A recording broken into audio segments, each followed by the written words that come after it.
Today we will do partnership chapter. In this chapter, partnership दो तरह की होती है, सिंपल और कंपाउंड.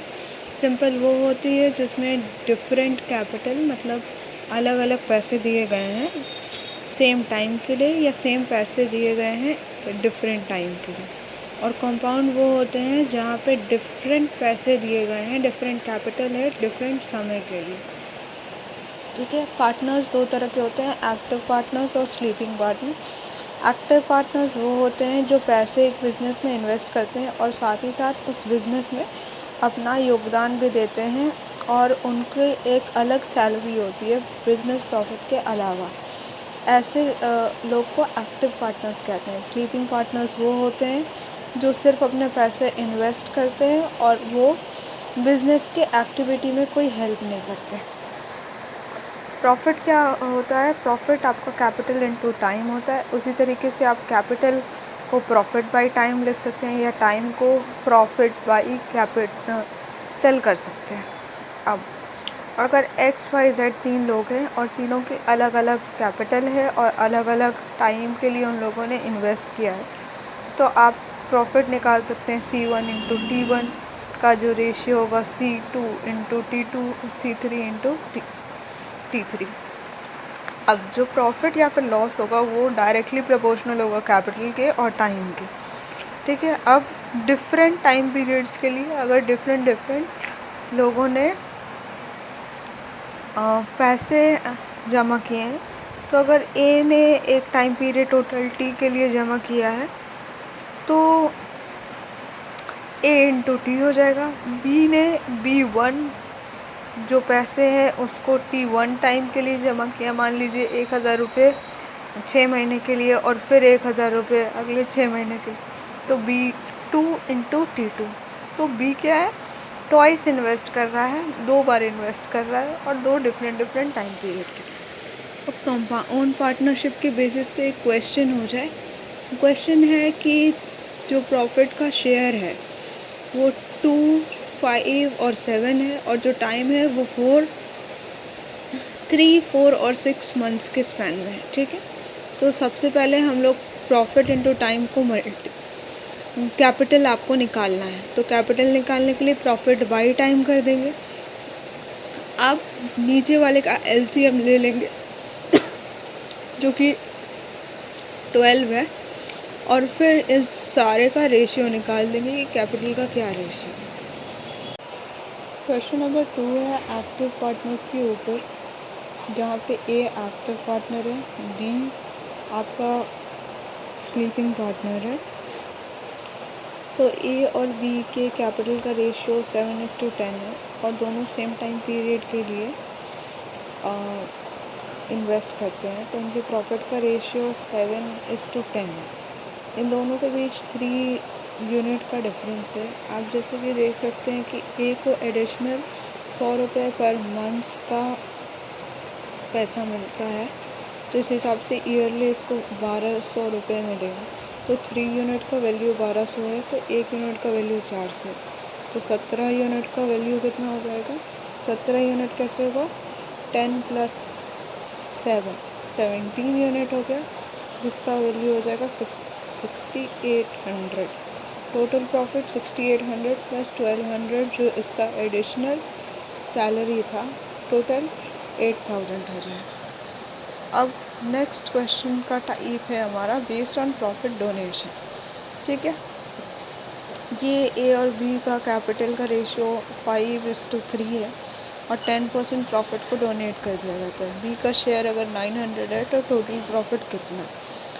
तो जैसे कि आप देख सकते हैं कि 10% चैरिटी के बाद 90% इंटू 3/8. 8 कैसे हुआ? 3 और +5 = 8 बराबर 900 अकॉर्डिंग टू क्वेश्चन. तो 100% का वैल्यू 1600 आ जाएगा. अब नेक्स्ट टाइप होता है based on a partner when they join और लीव. A 1 साल के लिए है 4000 रुपीज़ दे के, B आपका कुछ महीने के 6000 दे के कुछ महीने के लिए. आफ्टर 1 ईयर प्रॉफिट का रेशियो 4:3. B ज्वाइन करता है कितने दिन के बाद, ये आपको बताना है. तो प्रॉफिट का रेशियो 4:3 है, कैपिटल का रेशियो 4000:6000 है, 0 यहाँ छूट गया है, और टाइम का 12:x। तो अब आप क्या करते हैं, 4 × 12 / 6 × x बराबर 4/3।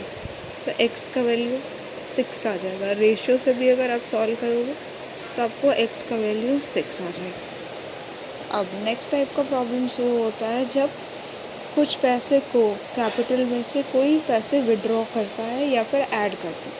a और b का रेशियो है 5:6। a 1/5 को विड्रॉ कर लिया है, मतलब अपना निकाल लिया है 5 रेशियो में से, और b 33 1/3% को और ऐड किया है अपने 6 रेशियो में। 12 महीने के बाद मतलब एनुअल प्रॉफिट 6.3 लाख रुपीज़ है, तो बी का शेयर क्या हो। सबसे पहले तो 5 × 4 + 5 - 5 मतलब 1/5 मतलब 20%, तो 20% को माइनस करके × 8 बचे हुए कितने टाइम के बाद निकाला गया है, तो 8 मंथ्स के बाद।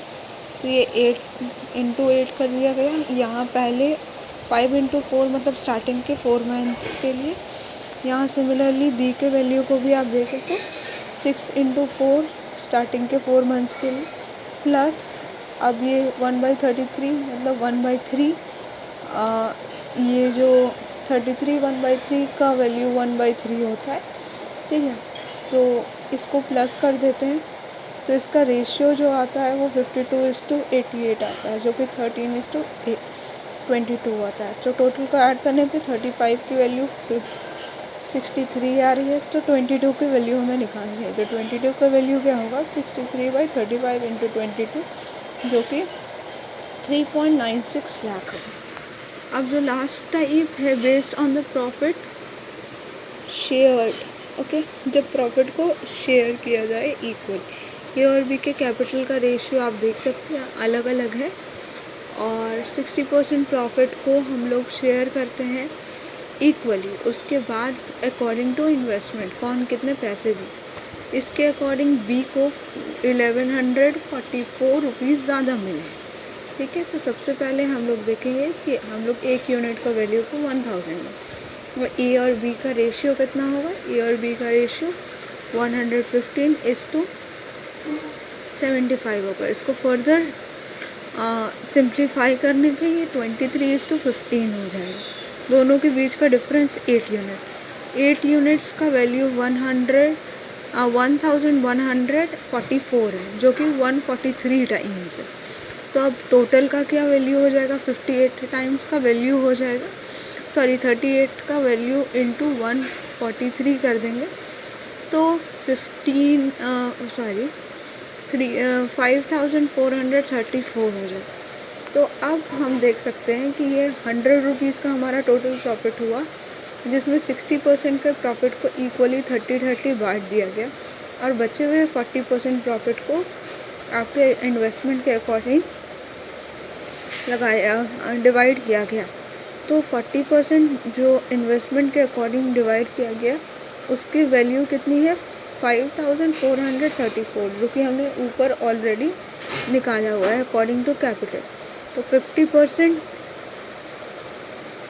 तो 100% का वैल्यू कितना हो जाएगा, 100% का वैल्यू हो जाएगा डिवाइडेड बाई 40 × 100, जो कि 13,585 होगा। और ये हमारा पार्टनरशिप चैप्टर ओवर।